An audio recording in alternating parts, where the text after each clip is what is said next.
good evening. Thanks for being with us tonight here on the Hill. I'm Blake Burman, tonight touring the devastation.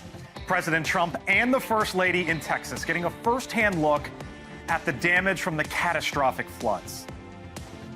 But you say to yourself, you know, how do you give condolences? How do you do that to a young person that 3 days ago was here, 4 days ago was here and vibrant, and now is no longer here? They gave me this special bracelet from the camp in honor of all of the little girls that they lost their lives. Just some of the scenes in Texas today. We'll show you more throughout the hour. Also, what NewsNation is learning tonight about the future of FEMA as well. Back here in Washington, what is going on over at the Department of Justice? Infighting at the DOJ over the handling of the Epstein files. Is a shakeup coming there? Also tonight, droning on, I guess you could say. The Pentagon says they want to unleash drone dominance, and this was the video right here, the Defense Secretary putting it out. What is that all about? We'll show you later in the hour, but first tonight here from the Hill, it was this story that we showed you basically throughout the hour all day yesterday, responding to the raids, a showdown at 2 California farms. Hundreds arrested, we now know tonight, 1 farm worker dead, and we now also have a clearer view of the threats that federal law enforcement once again faced while carrying out immigration raids. We begin tonight with our Nancy Loo, live once again out west in Ventura County, California, with what we're learning there this evening, Nancy, on a couple different levels, really. Yeah, you got it, Blake. NewsNation has learned that the massive federal operation here yesterday brought in more than 300 new detainees. And this operation stretched late into the night, drawing hundreds of activists and protesters here to Glass House Farms. This is a cannabis grower northwest of L.A. Now, the scene got violent at times between federal officials and protesters, some seen throwing rocks and bottles, officers responding with tear gas, flashbangs, and non-lethal rounds. Now, the FBI is offering a $50,000 reward for the capture of a man suspected of opening fire at officers.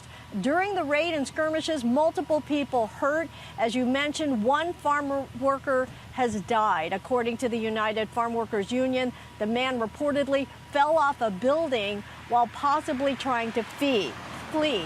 Now, CBP reports that 10 of the newly detained are juveniles as young as 14 years old, and 8 of them are in the U.S. illegally after entering as unaccompanied minors.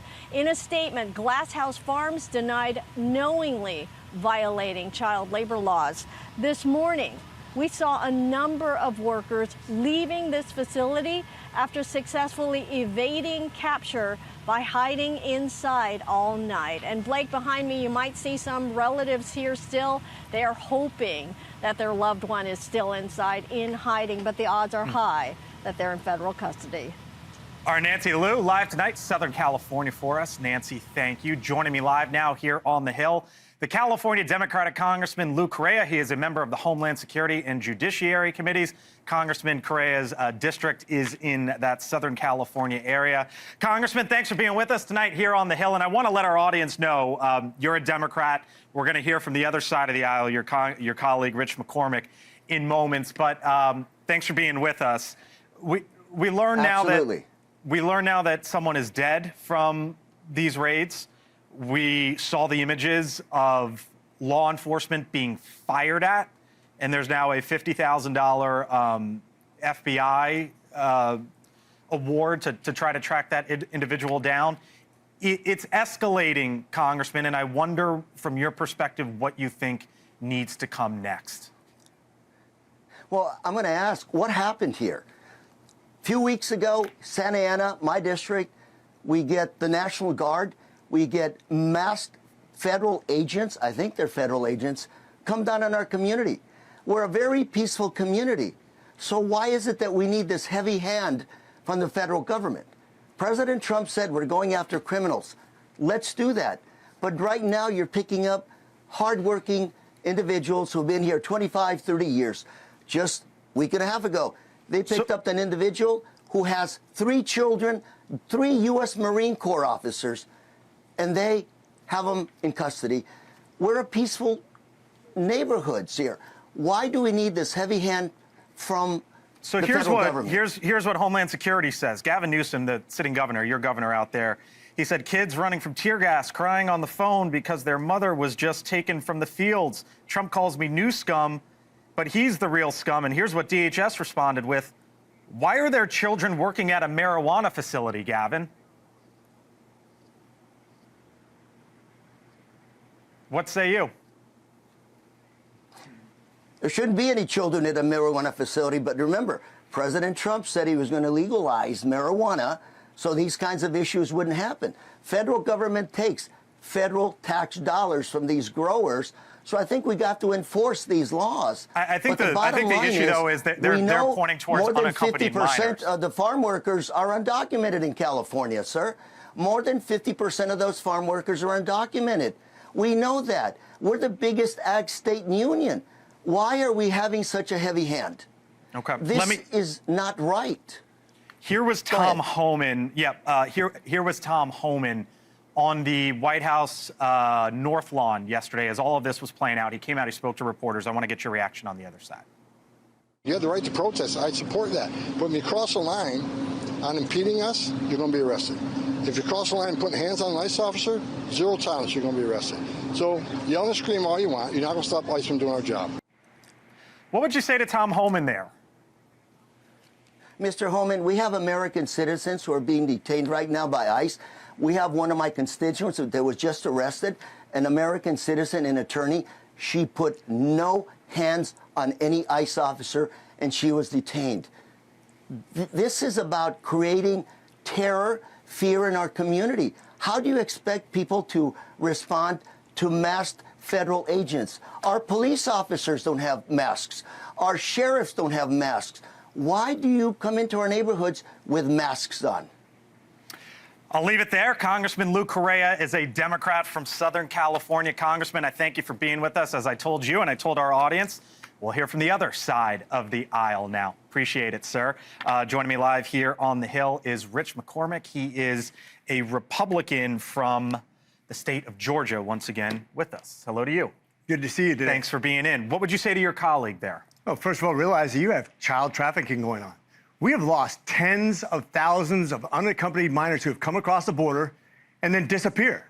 That's the United States of America. We've been scolding other countries about this for years. We don't know if they're being sexually trafficked or if they're working in marijuana farms. They're not with their parents, and yet they're gainfully employed, and we want to pretend like that's something good. We know for a fact that there's human trafficking. They're paying off their debts from being smuggled across the border, working pennies on the dollar, working basically as slave labor, and we pretend like that's something good? Let's not kid ourselves. This is illegal and something we've made many laws about this, and we don't want foreign countries to do it. Why would we support that here in the United States? Everyone wants to protect children, right? Of course. Of all ages. Of course. And by the way, adults also. Of course. As you heard from the congressman there, though, the administration has sort of been all over the map on farms, right? Whether these mass deportations should be at farms or shouldn't be. What would you say to the congressman and those who say, wait a minute, why are you going to farms? Well, hey, I've always said the business of America is business. I understand what farms need to do to cultivate. Right. And I understand what they're doing, and that's why they've been using illegal immigrants for decades now. But we need to fix our laws. Instead of saying, oh, this is horrible what the president's doing, he's enforcing the laws that Congress passed. We can't say all of a sudden we're abdicating all of our authority to the president. He's trying to enforce the laws that we've passed. If you don't like the laws, fix them. If you don't like the way we immigrate, fix them. I'm all about. Are there any fixes though? Because you know the conversation of immigration reform has been talked about time and time and time again. And it's become a third rail, especially for Republicans. And I'm actually very progressive. We need to right size our legal immigration so it doesn't undercut people in America having jobs, but that it supplies the necessary labor force that we need, whether it be in the hotel industry, healthcare, construction, agriculture, IT. That needs to be right-sized every year. We need to be a little bit more detailed and sophisticated in the way we approach this. But child labor, look at what just happened today. 10 children being basically taken into custody. We have tens of thousands of children that disappeared. Where are they? Do you fear, though, Congressman, that you're losing the narrative, that you're losing the battle on the messaging? Because when you look at the polling, Americans' views on immigration's effect on the U.S., it has ticked up to 79% as a good thing. And then when it comes to approval of the president's handling on immigration, only 28% of independents view it positively. Well, once again, this today was a very sentinel day where you get to identify exactly why this is a problem. Would it be better to ignore that we have children working in marijuana fields? That's okay. We should turn a blind eye to that because it's good for the marijuana industry. Let's not kid ourselves. Once again, this is an evil thing that's being done. This isn't for the good of America. This is for the bad of children. And we can get that message out there through the media and say, look, do you want us to ignore that? Do you want us to ignore that we have children being smuggled across the border to work as basically slaves, and that's going to be okay? Let me leave you with this. You're from Georgia, as I mentioned. A lot of ag there, obviously. Yeah. Do you want ICE? Do you want CBP or federal agents of any kind coming into the fields there? I don't want child labor. I don't want human trafficking for slave labor. I want to fix our laws. I want to right-size our immigration to make it legal so they're paying taxes instead of avoiding taxes. When they're getting Medicaid, they're doing it legal. And we want to right-size the system. We can't keep on cheating the system and pretend like our laws are okay. They're not okay. We need to fix it. We'll leave it there. I appreciate you on a Friday coming on in.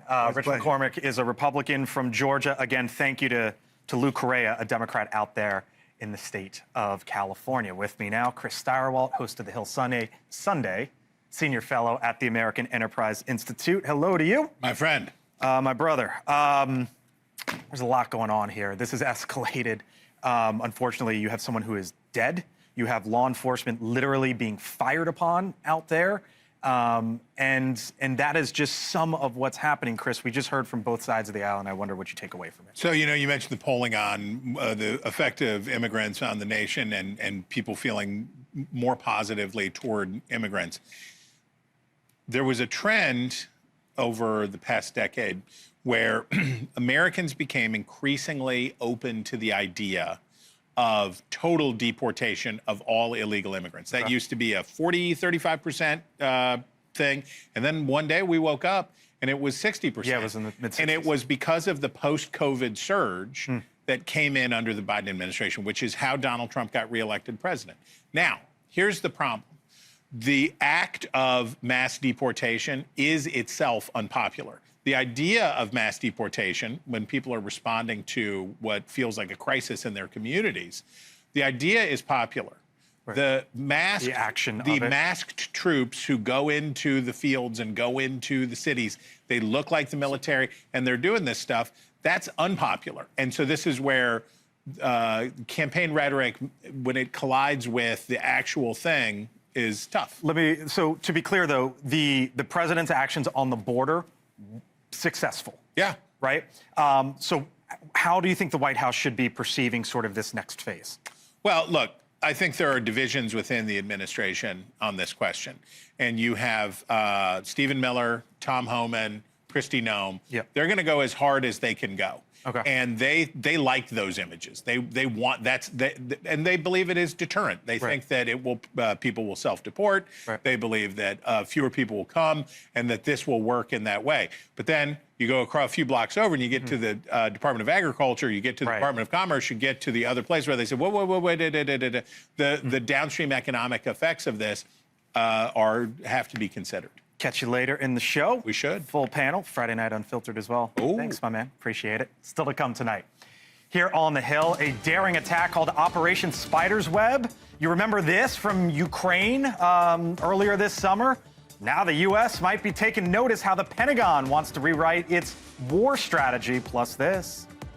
Our nation, we mourn for every single life that was swept away in the flood, and we pray for the families that are left behind. The president tours the flood devastation in Texas. We are live in the Lone Star State later here on the Hill. And is the president's base splitting at this point in time, at least some of it? What is going on over at the DOJ as it relates to the Epstein files? I thank you for being with us tonight. Here on the Hill, I'm Blake Burman, back with you in 4 minutes.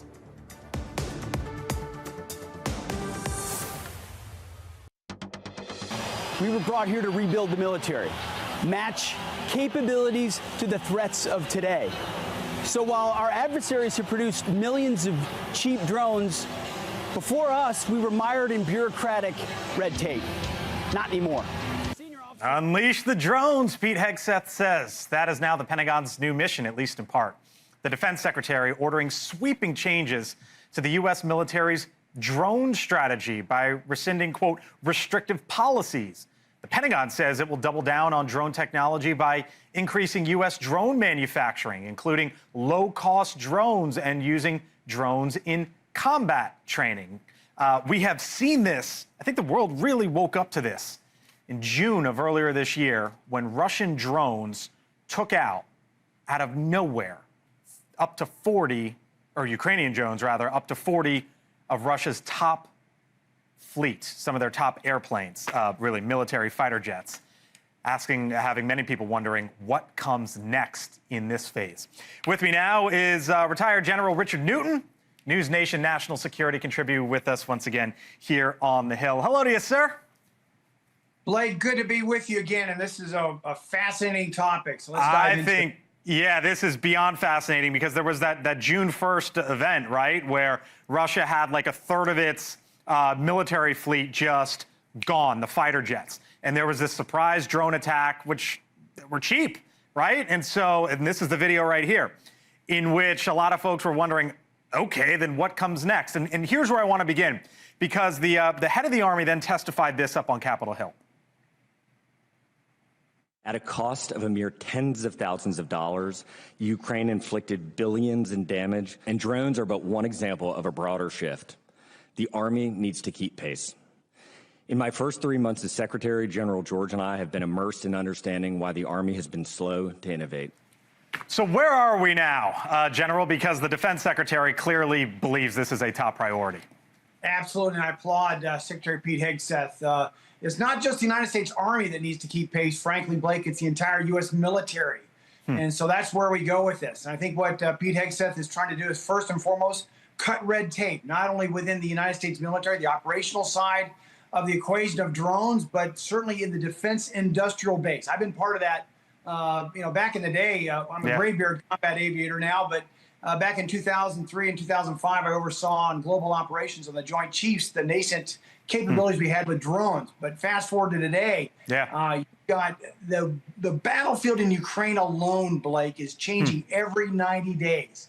And the capabilities that these drones are providing for operational commanders, both in Russia and Ukraine, and frankly elsewhere around the world, is staggering. The United States is falling behind. There's a gap here between production capability between Russia and China. We need to keep pace, as Pete Hegseth said. You know, if I had told you, Lieutenant General, 20 years ago that we'd be talking, there'd be this little thing on the internet called X, and the Defense Secretary would post a video with flying drones around him there at the Pentagon and say, this is the future, you would have said, Burman, what are you talking about? You're nuts. But here we are, and I guess it leads to the question of what does the military look like 20 years from now if this is where we are at this moment? Well, we've got to start right now with really understanding what the current battlefield is providing capabilities to those now senior commanders who've taken my place, if you will. But in Russia and Ukraine, Israel, Iran, and elsewhere, obviously the United States is taking note of those conflicts. And this is where we need to provide our warfighters, the battlefield commanders, not talking at the general officers, this is at the colonels and below, with capabilities that can really go out and find, fix, target, and destroy targets against our adversaries. That keeps our soldiers alive and able to fight and win our fights for today. But you're right, 20 years from now, I think it's going to be, more of this technology may not necessarily be in the scope of drones, but I'm thinking cyber, I'm thinking space-based weapons capabilities along those lines. But this is a good, fresh start.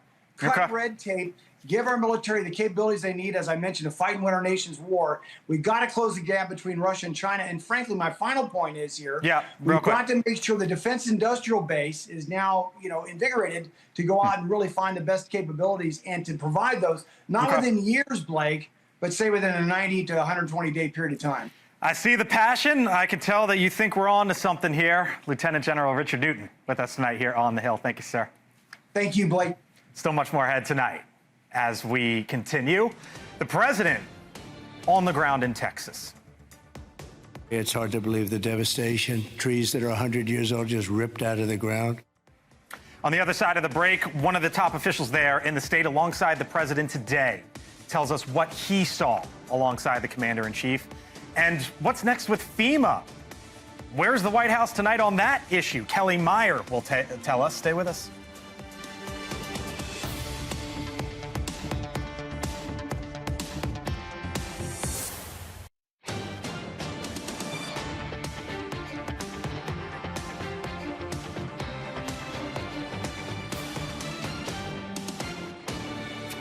.30 out in the state of Texas tonight, 6:30 here in Washington, exactly 1 week removed from the catastrophic flooding in Texas. And today, the commander-in-chief fully immersing himself in the role of consoler-in-chief. The president surveying the damage in the Texas Hill Country along with the First Lady. The president spending time in Kerrville, Texas, an area at the center of the destruction. The Texas Governor Greg Abbott and much of the Texas congressional delegation alongside the president throughout the day. As of right now, 120 people confirmed to be dead, 166 missing.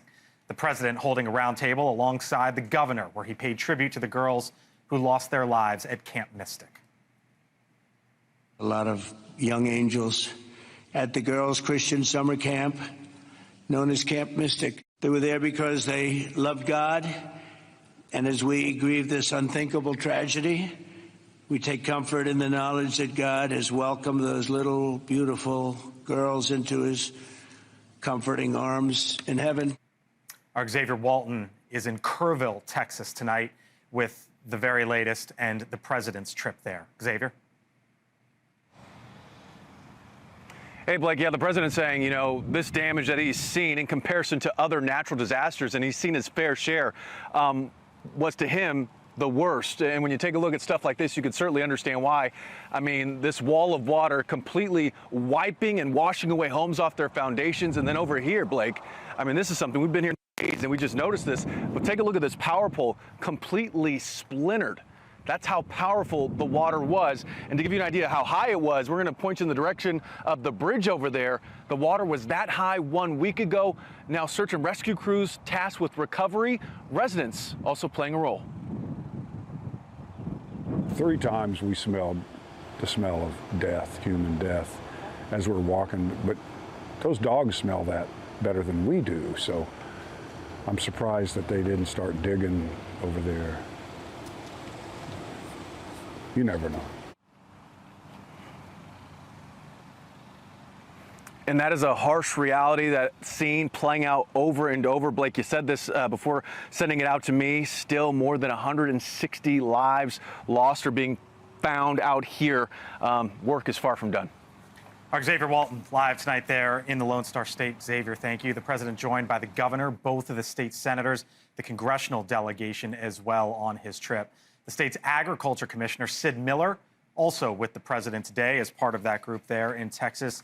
And the Ag Commissioner, Sid Miller, back once again with us tonight here on the Hill. Sir, you're in your vehicle as I see it. Nice to see you. You were there in Kerrville earlier today with the president.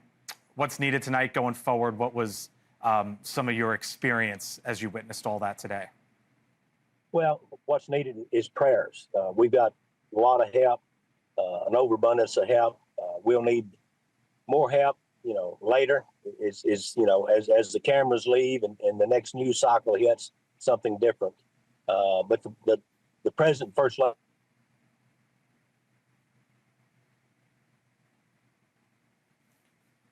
As you saw there, Sid Miller was in his vehicle out on the road, probably not the best of cell service. But this was some of the images today of the president there in Texas. He was on the ground for several hours. You see him here meeting with some of the first responders, and you could only imagine what it was like for the folks there on the ground in Texas as they still recover from all of this, and the president and the first lady there today. Well, heading into the disaster, the president and his administration publicly supported the idea of scrapping FEMA and letting the states handle responding to natural disasters. Here's what the president said back in June.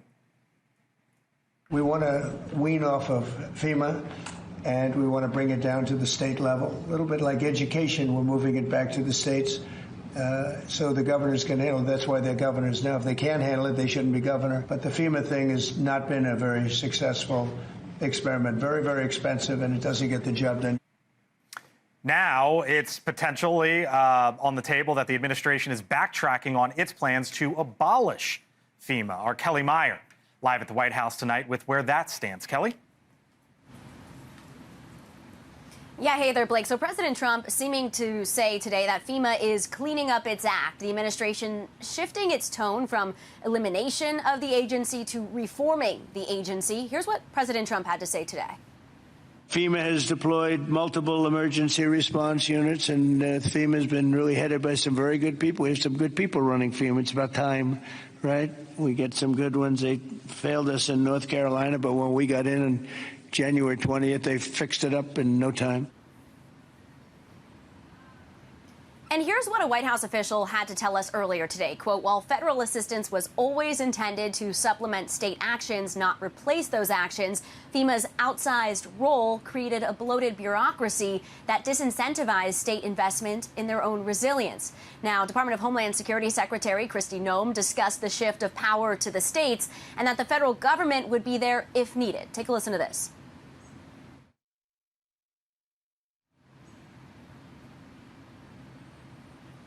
And the President's FEMA Review Council will recommend to the President how FEMA may be reformed. Blake. Kelly Meyer, live tonight on the North Lawn. Kelly, thank you. Still to come tonight here from the Hill. A bit of drama this evening over at the Department of Justice and its handling of the Jeffrey Epstein investigation. Is a top official there about to resign because of all of this? What we are learning tonight about the sort of infighting over at DOJ over this story here, as the president's base is a little more than upset. Full panel, other side of the break. NewsNation revisits the assassination attempt on President Trump in a one-hour special. This is a hard moment for America. Digging into the investigation and how those affected are surviving. The plot to kill Trump 1 year later. Sunday, 9/8 Central on NewsNation. All right, welcome back. It is the top story on thehill.com tonight, and for that matter, for much of the president's base as well. Look at this. Dan Bongino fumes at Justice Department's handling of the Epstein files. A source telling the Hill that Bongino, who's the number 2 over at the FBI, has clashed with the Justice Department and leaders there over the past week as a result of Attorney General Pam Bondi's handling of that case, the Epstein case. The White House, as you know, promised transparency over the files. Earlier this week, though, the Justice Department and the FBI concluded that there was no Epstein client list and that Epstein died by suicide in jail in 2019. Now, President Trump, when asked about this earlier this week, appeared eager to close the case at a cabinet meeting on Tuesday. Are you still talking about Jeffrey Epstein? This guy's been talked about for years. You're asking, we have Texas, we have this, we have all of the things. And are people still talking about this guy, this creep? That is unbelievable. But some of the president's top supporters remain outraged. For example, here's the Georgia Congresswoman Marjorie Taylor Greene posting on social media, quote, "No one believes there is not a client list." The administration, though, is pushing back tonight on the reporting about this infighting, this rift between DOJ and the FBI, releasing a statement that says, quote, "This work is being carried out seamlessly and with unity. Any attempt to sow division within this team is baseless and distracts from the real progress being made," end quote. By the way, Bondi's number 2 over at the Department of Justice, Todd Blanche, taking to social media, basically saying the same thing, saying the suggestion by anyone that there was any daylight between the FBI and DOJ leadership on the memo's composition and release is patently false. By the way, this is not the only issue this week dividing the president from his base. We'll get to that in a second. Full panel, though, with me now. Bill McGinley, former cabinet secretary in the first Trump White House. Lori Watkins is a former policy advisor to President Obama. Chris Stirewalt, of course, host of the Hill Sunday, senior fellow at the American Enterprise Institute. And Niall Stanage is a White House columnist, for the Hill. Hello to you all. Happy Friday. Thanks for being here. I'm going to start with Bill. You're one of the top attorneys in this town. You know the White House well. What's going on? over at DOJ and with the Attorney General and the FBI? Look, I've been over in that building. I think that team works incredibly well together, from General Bondi to Dag Blanche, Cash, and Dan Bongino down at the FBI. Until now? I do think that there could be a division of opinions about what to release and how to release it. Okay. But I also think that the president really wants that team to be focused where they should be, which is ending violent crime, going after spies, making sure that national security and supporting DHS on the southern border are the top priorities for that department. And so any sort of distraction like this will not please the president. He will make sure that they all come together. If somebody feels that they have to leave, then he's going to accept that, but he'll urge them to stay. Do you think he'll nudge someone to leave? No. If this becomes top of fold and doesn't get to the other issues that you just laid No, out? I think the president likes the team that's over there. He likes the focus that they've had, how they did a complete pivot from the Biden administration to focus on violent crime, and I know he believes that they are doing a good job. He wants that team to remain in place, and I think he wants them to achieve his agenda. Lori? Well, I think that this is about Trump's base starting to not just fracture but fall apart. The foundation is starting to have cracks in it. And like we saw with Signalgate, I think that someone's going to have to take the fall for this. And if that's going to be the deputy and he's going to leave, then so be it. But you have MAGA influencers at the highest levels possible going after this. You have Bannon, you have Musk, you have Kirk, you have Laura Loomer. These are not nobodies that are really upset about this. And now Pam Bondi's on the other side of the MAGA group that is very up in arms about this, and it's not a good place to be. Where do you think this goes? Well, I don't think it goes anywhere good, because the two alternatives here are either that people in the administration have been lying in the sense of suggesting that there was more there in the first place than is actually the case, or they're engaged in a cover-up. There actually is something there, and now they're saying they're not. There isn't some perfect, ideal scenario in this in which the administration's in the clear. Right. That's why it outrages the base so much. Well, my colleague is exactly right, as usual. The people say a lot of stuff to get elected. They say that they're eating cats in Ohio. They say a lot of stuff. Donald Trump says more than anybody. And if the answer here is that Donald Trump exaggerated and played up, and so did Pam Bondi, and so did these other people, played up the Jeffrey Epstein as an attack on the Clintons and as an attack on the Democrats. And then they get in office and now they say, well, actually, there wasn't a cover-up, and what you think you see is the truth. If they did that, that would be kind of politics, right? People fibbed and exaggerated and played something up to the detriment of their opponent. But option B, behind the door number two, is that there is a cover-up going on. And option A is a lot better. It's a lot better for this administration if option A is that they were whipping up frenzy around Jeffrey Epstein because it was good politics before, not that there's a cover-up. But I got to make this point. MAGA has been upset or protested presidential actions before with Donald Trump. The most recent one was the bombing of the nuclear facilities in Iran. Steve Bannon and a lot of others were saying, we're not getting into another forever war. If we actually hit those facilities, it's going to end up with American boots on the ground, and we're going to be in there for another 20 years, right? Where MAGA, the base, is actually going to pay the highest price because they're the ones that go over there. What happened was the president hit those facilities, immediately pivoted to peace, and has now got the best opportunity for peace. That's not a direct parallel to the Epstein, but there's a lot of things that are going on where he may want this because he's got other things that he wants to achieve. I'll give you a parallel. This week it was support for NATO, right? Or support for Ukraine via NATO with Patriot defense systems and so on.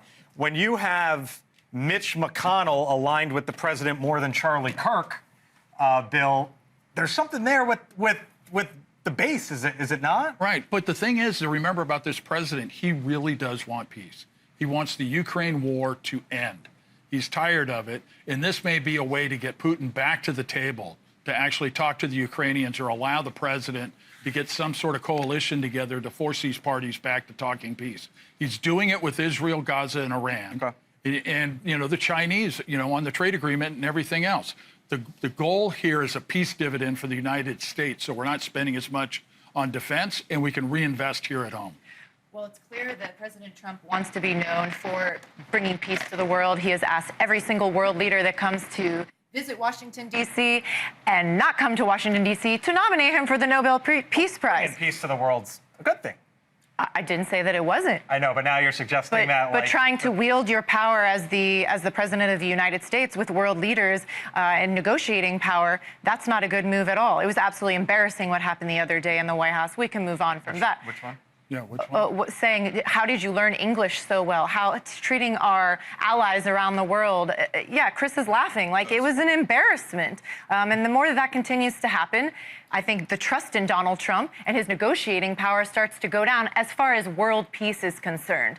And having these backdoor deals of quietly, funding Ukraine in the dead of night and not coming out publicly about it after you put a pause on Biden-era weapons that were being supplied, that's another contradiction there. It's true that both of the topics we've been speaking about do divide the base. Ukraine on one hand, Epstein on the other. The difference is Ukraine is a legitimate policy difference. There are people who are more isolationist in the MAGA coalition. There are people who are more interventionist. That's very different from Epstein, where Pam Bondi said in February that the Epstein client list is sitting on my desk right now to review, and it has been vaporized from her desk somehow. She was basically referring to the file, not to the list. That's handy. Right. Yes. And I go back to my point that I think someone's going to take the fall for this, because if not, they're going to continue to be off message. Governing is hard. Running for office is a lot easier than governing. And, the buzz phrase, the Tao of Donald Trump is, we take him literally. We don't take him literally. We're supposed to take him seriously. And one of the ways that Donald Trump connected with voters is he said stuff, but he was pointing at larger things, right? He exaggerates, he fabricates, but he's pointing at larger things that connected with voters. I think that the problem, I think Bill is exactly right, that people were concerned about Iran, and then there was no ground war, and the thing didn't happen, and people said, okay, well, this is probably okay, and the same can be done on that. This Epstein thing is a huge mackerel. This is a big problem. I want to end with Bill here. As I pointed out your background, do you believe Bondi's acting by the book here? I think Bondi's doing the best that she can with everything that she's got at her disposal. I mean, the president, she has a lot of responsibility on her plate. And after the 4 disastrous years of the Biden administration, I think that there's a lot of cleanup that has to do. People forget that we're only in the first 6 months. And so there's a lot to happen, and a lot that's going to happen over the next 3.5 years, and she's got a big job ahead of her, and I think she's doing a good job. We'll leave it there. Thank y'all. Appreciate it. Other side of the break, a little thing we do here. Ooh. Chris is right. It's called Friday Night Unfiltered. Some of the sort of big images of the week. What were they? And the stories behind them. Chris and I on the other side of the break. And Henna Doba hosting for Elizabeth Vargas tonight. Henna will be talking to a man who was, this is my biggest fear. Attacked by a shark in Florida and lived to tell the tale. I'm not joking. This is your number one fear? I was just diving with sharks 2 days ago. This is Florida man. If not my biggest fear, Florida man. It's 2 or 3. That's coming up in 7 minutes. Steyerwalt and I, other side of the break. All right, I don't think we've done this for a few weeks. It's summer, we've been traveling, sort of missed. You feel like you're out of the rhythm? Feel like you don't have it anymore? We'll see. I don't know. Friday Night Unfiltered. It's the one time all week where you get Steyerwalt and I not knowing what's coming. The team gives us the most captivating things that happened this week. We react to it. Item number 1 is of some of the more captivating moments of the week. This, of course, it's so many images, Chris. I don't know where you were last Friday. It was 4th of July. I was with my family. And you wake up and you see the images and you hear about it. And it's just like, we have kids. You start texting the people you love in Texas, are you okay? Because it was so wrenching, the idea, the scope of the disaster, and it just kept getting worse. As every new piece of information came, and you start and you say, well, there's floods and life's hard. Right. And then pretty soon you say, this is an unimaginable catastrophe. Next item. TSA will no longer require travelers to remove their shoes when they go through our security checkpoints. How about that?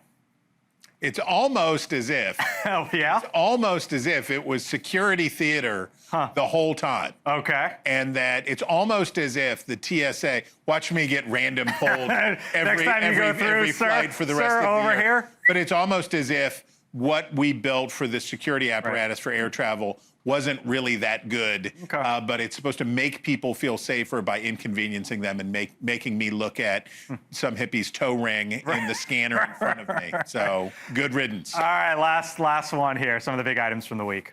What do we got? So Superman, right? There was something about immigration or.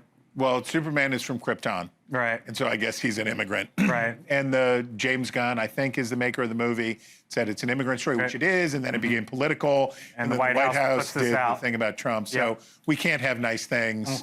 So politics. There you go. We have to smear a little politics on everything. Speaking of politics, this man right here has the best Sunday show in the biz. Who you got this? Ooh, Mike Lawler. Yeah, exactly. We got a Republican. We got a Democrat. We're going to talk about the Epstein stuff. We're going to talk about the goings-on at the Justice Department. We're going to talk about the Texas blame game. We're going to do all of it. George Will's on the panel. I don't know what else anybody wants from me. What else do you want from me on a Sunday morning? A fantastic show, which you're going to give America what it wants. There you go. You can have it. No bacon. Thank you, brother. No bacon. Appreciate it. I thank you so much for watching us tonight here on The Hill. We'll be back tomorrow. Catch Chris Sunday. I'm Blake Burman. Have a great weekend.